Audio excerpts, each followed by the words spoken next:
Slope of the tangent line is also referred to as the slope of the graph.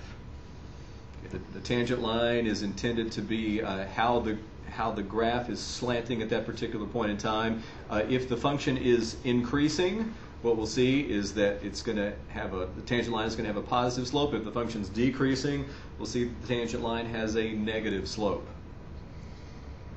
All right. So we have f of x equals negative 3x plus 7. Should we make a guess here as to what the slope of this linear function, or the tangent line to the graph, this linear function is going to be? Let's use the formula and see what we get. We've got the point 2, 1. So 2, let's go with a different color than green, something that'll show up.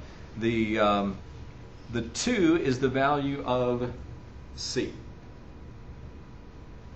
1 is the value of f of c, f of 2. Let's just confirm that. F of 2 equals negative 3 times 2 plus 7. That's negative 6 plus 7, and sure enough, that's equal to 1.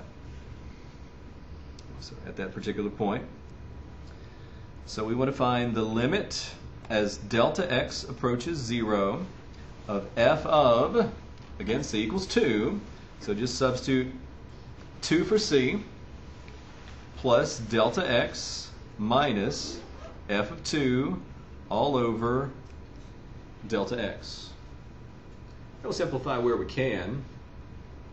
It's a good idea when doing that calculation for f of 2, whether it's a linear function or quadratic function, to go ahead, if it's a specific numerical value and not some expression with x's in it, if it's a specific numerical value, go ahead and figure out what that is and just substitute it in there. Because if I try to put in the expression minus negative 3 times 2 plus 7, there's a good chance that a sign can be missed or parentheses could be omitted unnecessarily. Just figure out that f of 2 equals 1, and we'll put the 1 in there at the next step. The other one, we actually need an algebraic expression. So delta x is approaching 0, and we need to figure out what f of 2 plus delta x is. So that's going to be whatever we get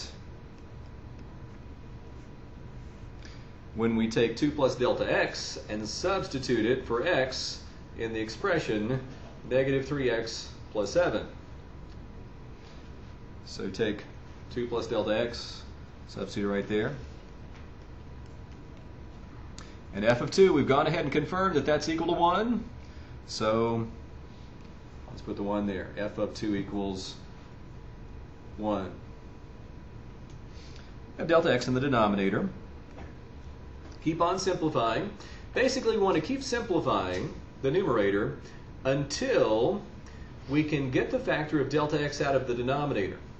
I'm kind of skipping over what may seem to be an obvious fact. When we're evaluating these limits using this definition, the reason that, well, you tell me, why can we not immediately evaluate this limit using direct substitution, substituting 0 for delta x? Because it's undefined, makes the denominator 0, and we hope it makes, if the limit's going to exist, it's also going to make the numerator 0. So we want to be able to express the numerator so that it has a factor of delta x, so that we can divide out the delta x's. So we keep working on it in the hopes that that's going to happen. This equals the limit as delta x approaches 0 of negative 6 minus 3 delta x plus 7 minus 1 all over delta x.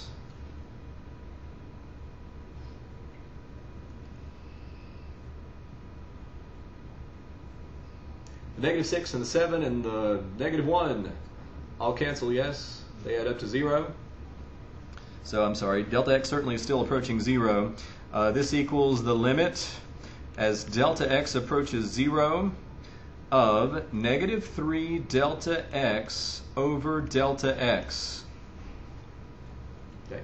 Finally, we have delta x as a factor of the numerator, delta x as a factor of the denominator. So we can divide numerator and denominator by delta x. Now, all throughout this process, we're thinking of delta x as a as a single quantity. It's not delta and an x, but it's a single quantity, just as though some textbooks, when they define this, they use the letter h instead of delta x for this.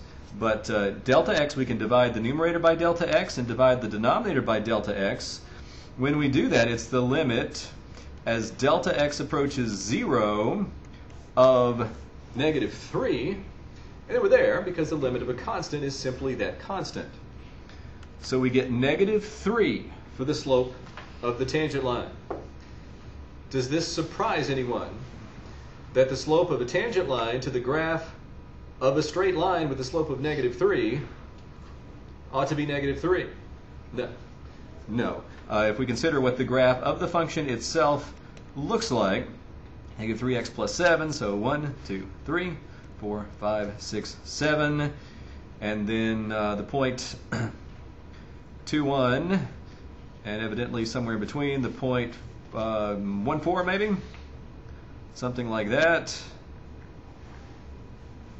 So the graph of this function is a straight line that looks kind of like that.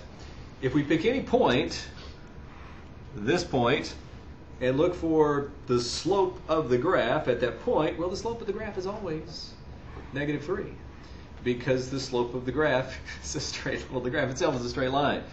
So finding tangent lines to straight lines is a trivial process, basically.